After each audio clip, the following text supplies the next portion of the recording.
एक जंगल में बहुत कंजूस चिड़िया थी। वो अमीर होने पर भी एक पैसा खर्चा करने के लिए उसके प्राण निकल जाते थे। एक दिन उसके घर मेहमान आने की खबर पता चलने पर ऐसे सोचने लगी, बाप रे, ये मेहमान घर आने से 2-3 दिन घर पर रह के खा लेंगे, इनसे कैसे भी छुटकारा पाना है। ऐसे सोचकर घर को ताला लगा के पीछे दरवाजे से अंदर जाकर आराम से सो जाती है। थोड़ी देर बाद मेहमान आते हैं, पर घर को ताला लगा के रहने पर चिड़िया के लिए राह देखकर उधर से जा रहे एक कौवे से ऐसे पूछने लगे, कौवा, इस घर में मेरी बुआ की बेटी रहती है, वो कहाँ गई, क्या आपको पता है? हम बहुत देर से इंतजार कर रहे हैं। ऐसे पूछने पर कौवा ऐसे कहने लगा, हाँ, ये कंजूस के घर क्यों आए? आते आते तुम्हारा खाना और पानी साथ ले आने से उसके लिए राह देखो, वरना अपने रास्ते वापस निकल जाओ। जब तक तुम यहाँ रहोगे वो घर नहीं आएगी, यहीं कहीं किसी डाल के पीछे से देख रही होगी, सोच लो मेरी बात। ऐसे कह के कौवा चले जाने पर चिड़िया के मेहमानों को पूरा समझ में आकर वहाँ से वो भी चले जाते हैं।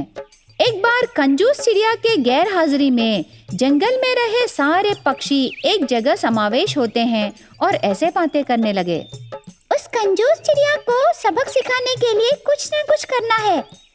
वो हमारे घर आके खाएगी, पर कभी भी उसके घर बुला के पानी तक नहीं दी।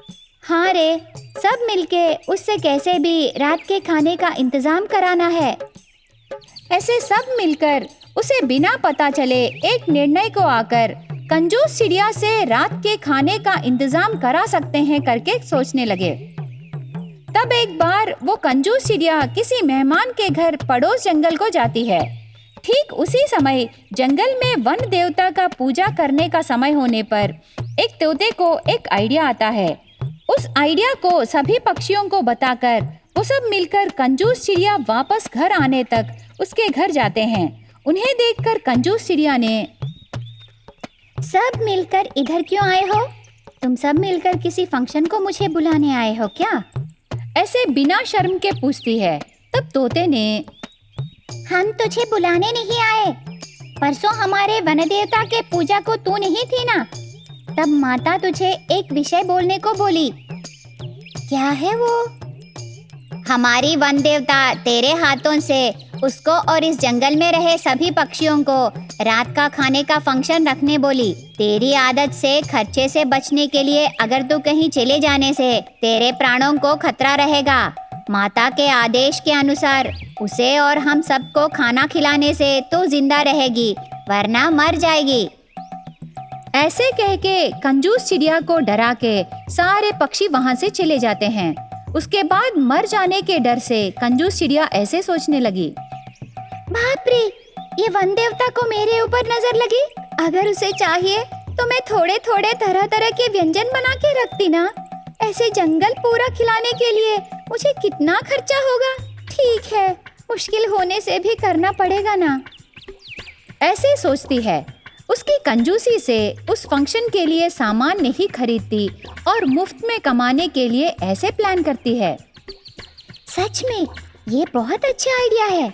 पड़ोस जंगल को जाकर देवता का नाम कह के एक दिन चावल, एक दिन दाल, फंक्शन के लिए सारा सामान मांग के लाने से अगर ज्यादा सामान मिलने से मेरा महीना भी बीत जाएगा, वरना फंक्शन को बस होने से मेरा खर्चा बच जाएगा।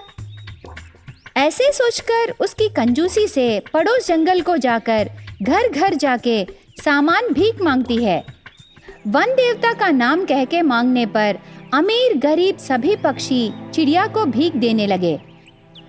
ऐसे एक गरीब कबूतर उसके बच्चों के लिए लाई थोड़ा सा चावल भी उस कंजूस चिड़िया के झोले में डाल देती है। तब ये कंजूस चिड़िया ऐसे सोचने लगी, ये क्या, वन देवता के लिए मांगने से अमीर गरीब सब डालने लगे, लेकिन मुझे इतनी संपत्ति है और मैं एक पैसा भी खर्चा नहीं कर रही। ऐसे में भीख मांगकर खाना खिलाने से क्या वन देवता को पसंद आएगा? नहीं नहीं, आगे से मेरे कंजूसी को छोड़ दूंगी। गरीब भी पुण्य कमाने के लिए अच्छा कर रहे हैं, पर मैं उनके पास से भीख मांगकर क्या मैं पाप कर रही हूँ? ऐसे सोचकर भीख मांगना बंद करके उसके खुद के पैसों से जंगल में सारे पक्षियों को अच्छा खाना खिलाती है। उसके बाद उसके ऊपर रही कंजूसी नाम को मिटाकर खुशी से जीने लगी चिड़िया। एक जंगल में एक अमीर घर की कौवा था। उस कौवे के अपने कोई भी नहीं है, पर बहुत संपत्ति रहने पर हर समय ऐशो आराम से दिन बिता के पैसों को पानी की तरह खर्चा करके जिंदगी को बहुत एंजॉय से बिताता था। उसको शादी का उम्र आने पर भी वो शादी के बारे में नहीं सोचता। तब एक दिन उस अमीर कौवे के पास चील दादा आकर ऐसे कहने लगा, अरे हो पोते, ऐसे पके हुए भिंडी की तरह और कितने दिन बिना शादी किए रहोगे रे? जल्दी से शादी कर लो ना, तुम्हारे छोटे छोटे बच्चों को देखने की इच्छा हो रही है रे। बुजुर्ग कहते हैं सही उम्र में ही शादी करना है और बच्चे होना है। ऐसे हित वाक्य कहता है दादा। तब वो जलसा कौवा ऐसे जवाब देने लगा, देखो दादा, आप सबके पुराने जमाने के फिलॉसफीज हैं। आपके ज़माने में पैसे खर्चा करना नहीं जानते और जल्दी से शादी करके बच्चे डिलीवरीज कह के बेकार खर्चे करते थे। शादी कैसे करना है और अगर शादी करने से उस शादी के बारे में जंगल पूरा चर्चा करना है।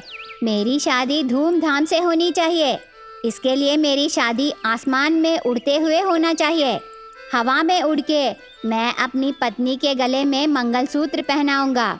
ये सब यूथ आइडियाज़ हैं दादाजी, आपको बोलने पर भी समझ में नहीं आएंगे। मेरी मनपसंद लड़की मिलने के बाद मैं शादी कर लूँगा। तुम शादी करोगे? ठीक है, पर कब रे? ऐसे कह के चील दादा वहाँ से चला जाता है। इस प्रकार शादी के उम्र में रहे कौवा से अगर कोई शादी की बात छेड़ने पर उन्हें कुछ न कुछ कह के वहाँ से भेज देता है वो जलसा कौवा। इस तरह दिन बीतते गए। धीरे धीरे कौवे की उम्र बढ़ के अभी कौवे को एक रिश्ता भी नहीं आता। पहले बहुत रिश्ते आते थे, तब वो पसंद नहीं आया और ये पसंद नहीं आया कह के सभी रिश्ते खराब कर लिया। पर अब मेरी उम्र तो बढ़ने लगी और एक भी रिश्ता नहीं आ रहा। ऐसे उदास होते समय उस कौवे का क्लासमेट तोता वेडिंग कार्ड लेके ऐसे कहने लगी, क्या रे कौवा, शादीशुदा जैसे बहुत सोचने लगे? तेरी जिंदगी तो आराम से दिन निकलने के बाद उठना और तुम्हारे बड़ों की संपत्ति खर्चा करके बेकार घूमना ही है ना तुम्हारा काम? ठीक है, वो सब मुझे क्यों? मेरी बेटी की शादी तय हुई है, परसों बेस्तवार को शादी है। अगर तुम उस शादी को आने से कोई लड़की देके शादी कर देगा रे। ऐसे कह के तोता चले जाने पर कौवा चुपचाप रह जाता है। इस प्रकार ठीक समय में शादी करने को कहने पर कौवा कहानियाँ सुनाता था, लेकिन अभी तक एक भी लड़की न मिलने पर दूसरों की शादियों को देखकर वहाँ अकेले जाकर खाना खा के आने की स्थिति में रहता है। ऐसे रहते हुए बहुत दिनों से एक चिड़िया उस कौवे से प्यार करती रहती है। कौवा जब कॉलेज में था तब से ही ये चिड़िया उससे प्यार करती थी, पर कौवा अमीर होने पर उसके प्यार को मंजूर करेगा या नहीं सोचकर उसके प्यार को अंदर ही छुपा लेती है। एक दिन उस चिड़िया की माँ ने, बेटी, तेरे उम्र की बच्चियां शादी करके बाल बच्चों से बहुत खुश हैं, पर तू तो उस कौवे से प्यार करके उसी से शादी करने को ठान ली और हमें दूसरे रिश्ते देखने नहीं दे रही। आस पड़ोस वालों को हम जवाब नहीं दे पा रहे बेटी। इतने दिन हम अपने बेटी को बहुत समझदार समझे, पर अभी लगता है उस कौवे के विषय में तू सही निर्णय नहीं ले रही हो। अभी और कितने दिन चाहिए? तुझे ज्यादा समय नहीं है, जल्दी से तेरे निर्णय को बदलने से अच्छा रहेगा, वरना हमको ही कुछ करना पड़ेगा। ऐसे माँ उसके आवेदन को बेटी से कहती है। तब चिड़िया अकेली बैठकर ऐसे सोचने लगी, माँ ठीक ही कह रही है, और कितने दिन मैं उन्हें उदास रखूं? ऐसे चिड़िया सोचकर एक अच्छे दिन हिम्मत करके जाकर उस अमीर कौवे से उसके प्यार के बारे में बताती है। तब उस कौवे ने, इतने दिन तुम मेरे पीछे पीछे घूमने से मैं समझ ना सका। तुम मुझसे प्यार करके तू भी मेरे जैसे अपमाने झेलती रही। मैं तेरे प्यार की महानता समझ सकता हूँ। मुझसे इतना प्यार कर रही ये चिड़िया मेरे लिए आने से मैं कैसे छोड़ सकता हूँ? ऐसे कौवा कह के उसके इच्छा के अनुसार जंगल में रहे सारे पक्षियों के सामने आसमान में उड़ते उससे प्यार किए चिड़िया से शादी करने से इतने दिन उसको अपमान किए पक्षियों से उसकी शादी की पालकी उठवाकर बदला लेता है वो कौवा। इस प्रकार उसकी इच्छा के अनुसार आसमान में उड़ते हुए कौवा और चिड़िया की शादी होती है।